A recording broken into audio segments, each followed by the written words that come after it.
You're in this business to make money. So raising your rents to the maximum capacity that you can within the market that you're in is what you need to do.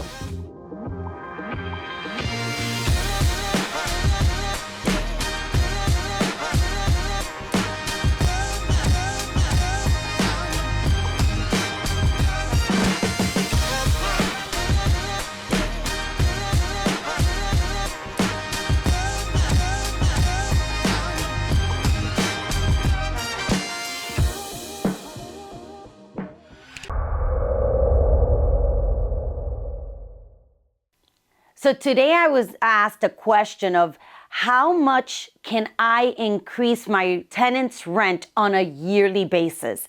And that is a loaded question because you have so many components that you have to analyze in order to say I could raise this property's rent by a percentage. Number one is asset class. Let me give you examples.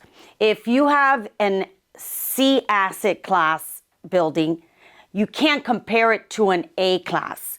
If you have a C asset class and you're comparing it to another C asset class, but yours is not renovated and the other one is, or they have amenities and you don't, it makes a big difference. So you have to make sure that you understand your property and do the market survey around your area and compare apples to apples. You always want to be the highest if you're able to provide the best customer service and that you're keeping your properties nice and clean and that the tenants feel comfortable where they're at, because once they feel comfortable, they're not going to want to leave. So increasing the rent at the max for the area that you're in, it's okay if you have all of the same comparisons to all of your competitors. And I always love to be able to say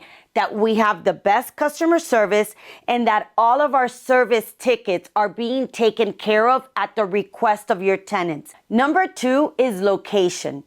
We like to do our market surveys 5-mile radius from the property that we're underwriting.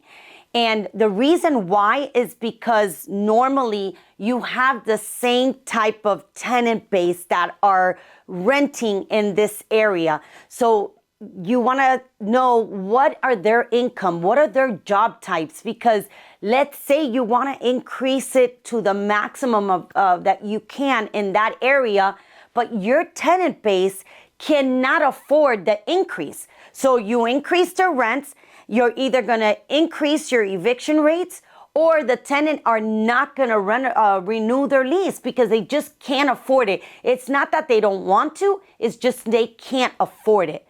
So that one's a very important one. Number three is unit conditions.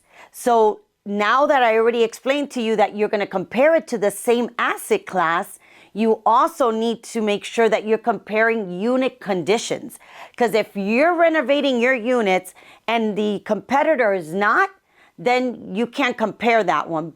Or you're not renovating your unit and your competitor is, you can't compare it. So you got to make sure that you are comparing unit conditions when you're analyzing these for these increases. Number four is amenities. So when you're analyzing these competitors, make sure that the amenities that you have, they're compatible to theirs. Or if you don't have amenities, don't compare ones that do. And you might have an amenity that the other property doesn't, or that you have an amenity that's more favorable that the other competitors have. So make sure that when you look at these properties that you're comparing, that they do have some sort of comparisons to the amenities that you have. Or if you don't have, don't compare any that have amenities. Number five is market conditions. And like you all know right now, we're not in a very favorable one. We're one that's on the downslope because of the economy, rates, and all the other things that are coming along with that. So in a market like we are in today, we're not able to raise the rents by, 10, 20% like we were doing back in 2020, 21. Now they're, sometimes even 2 to 5% is a big uptake on increases in rents. So make sure that you understand the market that you're in and that you understand your tenants like we talked about before, because you want to make sure that you're not over increasing and that you're losing your tenants. All of these things, you have to put them together. Make sure that you are doing, like I just said, apple to apples, not apples and bananas, and that you are raising it to the maximum level, because you're in this business to make money. You're not in this business to say, I own the property and I'm gonna feel bad for the tenants that are there and that I'm not gonna raise the rents because I either know them or I feel bad for them. You're in this business to make money. So raising your rents to the maximum capacity that you can within the market that you're in is what you need to do. I hope that this question was answered. And for those that have further questions or want to go deeper into this one, go to our Facebook, look up the Upsiders community, sign up and look for our free Q&As, and you could ask me any question you want. Looking forward to answering all the questions.